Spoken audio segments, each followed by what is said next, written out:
I mean, I think there was a few incidents.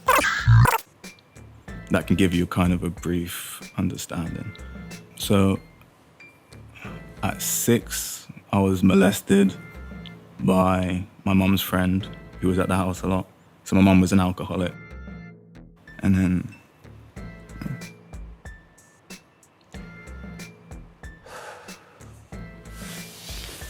where I didn't really care about what people thought, and I didn't care about being understood, and I would have just let them. I mean, don't get me wrong, I would stop sometimes and, you know, go a few months without them. But Dele, welcome to the Overlap. Obviously, I worked with you in 2015-16 with England, and obviously seen what's happened in the last 12 to 18 months, the way in which your football's gone. You know, first question is, are you okay? Yeah, I think it's a question I've definitely been asked a lot. But I think this is probably the first time in a long time that I can say, yeah, like, and mean it. I think I'm probably mentally in the best place I've ever been. And yeah, I feel good. Obviously injured at the minute, but football, I've got that passion back for football. I mean, yeah, so I'm doing really well. Just tell us what's been happening with you in the last sort of 6 to 12 months. You say you're feeling good now, but obviously it means that you weren't feeling well at a certain point. Yeah, I think now's probably the right time for me to tell people what's been going on. It's tough to talk about it because it's quite recent, and it's something I've kind of hid for a long time. And I'm scared to talk about it, but I think it's the right thing to do. So when I come back from Turkey, I came in and I found out I needed an operation, and I was in a bad place mentally, and yeah, I decided to go to like a modern day rehab facility for mental health. They deal with like addiction, mental health, and trauma, because it was something that I felt like it was time for me. I think with things like that, you can't be told to go there. I think you have to know, and you have to make the decision yourself, else it's not going to work. And yeah, to be honest, I was caught in a bad cycle. You know, I was relying on things that were doing me harm. And yeah, I think I was waking up every day and I was winning the fight, you know, going into training, smiling, showing that I was happy. But inside, I was definitely, you know, losing the battle. And it was time for me to change it, because when I got injured and he told me I needed surgery, I could feel the feelings I had when the cycle begins, and I didn't want it to happen anymore. So I went there for 6 weeks. So open and honest and understanding. I think I couldn't have asked for anything more in that time when, you know, I was probably making the biggest decision of my life. Something I was scared to do, I think. But I'm happy I'd done it, and to be honest, I couldn't have expected it to go the way it did. I think before, you know, you hear about it, it has this whole stigma around it, and it's something people don't want to do. You know, going into rehab, it definitely sounds scary. But yeah, I could never have imagined how much I'd get from it and how much it would help me mentally, because I was in a bad place. I think, you know, a lot happened when I was younger that I could never understand, I could never figure out, and I was doing stupid things that I blame myself for. But really going there and learning about it, I'm laughing. I learned that this is my defense as well, laughing and smiling. Just on timeline, how recent was this that you went into rehab? So I got out 3 weeks ago, I think. That recent? 3 weeks ago, yeah. And if I'm being honest, I probably wouldn't have wanted to talk about it this soon. I think maybe give it a little bit more time. But I am feeling in a really good place, and I feel strong enough to do this. I think it's important.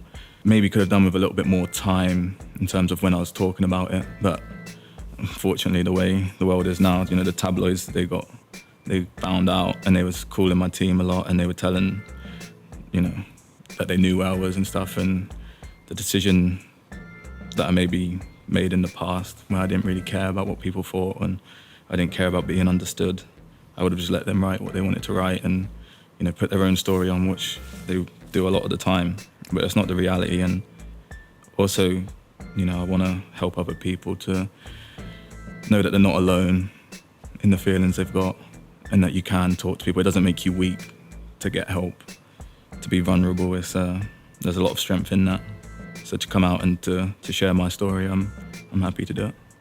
You talked obviously about trauma, but you also talked about doing things that weren't helping you. Can you be more specific about what it actually is that you was doing that was obviously causing you a problem? So it started, I mean, it's been going on for a long time. I think without me realising it, the things I was doing to numb the the feelings I had, I mean, I didn't realise I was doing it for that purpose, whether it be drinking or whatever. I think they're things a lot of people do, but if you abuse it and use it in the wrong way, and you're not actually doing it for the pleasure, you're doing it to try and chase something or hide from something, it can obviously damage you a lot. So it started with that, and then I got addicted to sleeping tablets, and it's probably a problem that, you know, not only I have. I think it's something that's going around more than people realise. In the game?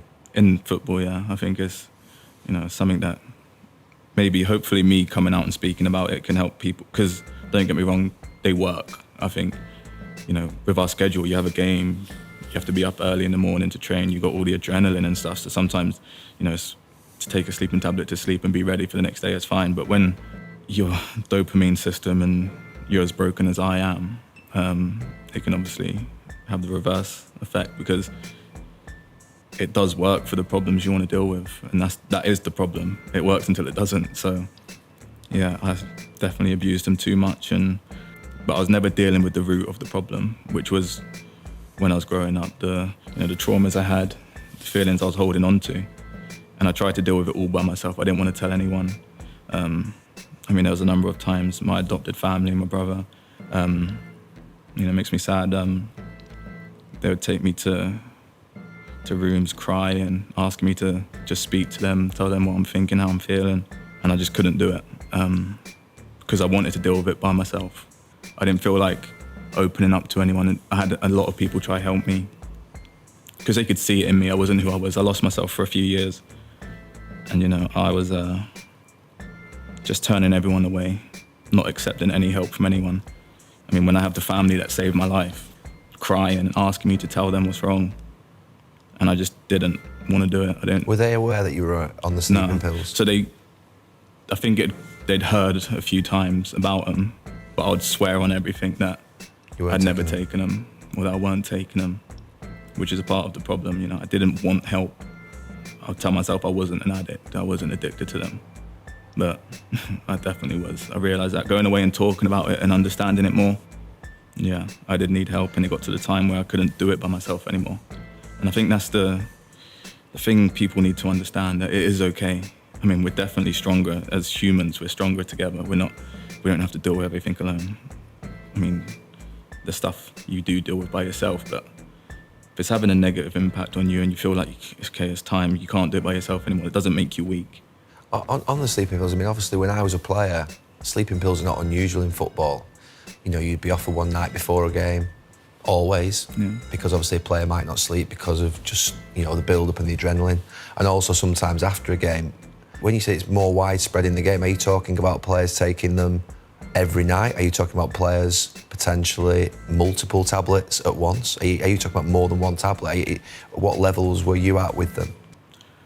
It's quite scary, isn't it, when you think of it? No, it is scary. Like, now I'm out of it and I look back on it, like, before, when I'd stop, I'd still kind of sometimes have the urge, but I'd maintain sober for a period of time, and then there would always be a time when something would happen, I'd get the feelings back and I'd want to escape, because drugs, alcohol, all this stuff, they work for the time. So yeah, I was taking them. I was taking a lot. I mean, I don't want to talk about numbers, but it was definitely way too much. And there was some scary moments I had. The team's given them to you for a reason, to sleep, and they do that. I wasn't taking them to sleep. I would take them throughout the day to just You're taking them during the day? During the day, sometimes from 11 a.m. if I've got the day off. I would never take them if I'm playing, but I'd start early if I had the day off, and just to escape from the reality. They're obviously a prescription drug, and you have to get them from somewhere. And I don't want to put you in a difficult position, but there will be a concern on a duty of care basis that you've been getting these pills and access to these pills from, obviously, the game, if you like. Can you just talk to me about that a little bit? Because I think it is something that people will ask. It started with a doctor. A doctor was giving them to me to sleep. And then it turns into more than that. I think when you want something, you'll find a way. So you were getting them outside of the game then at that point? Yeah.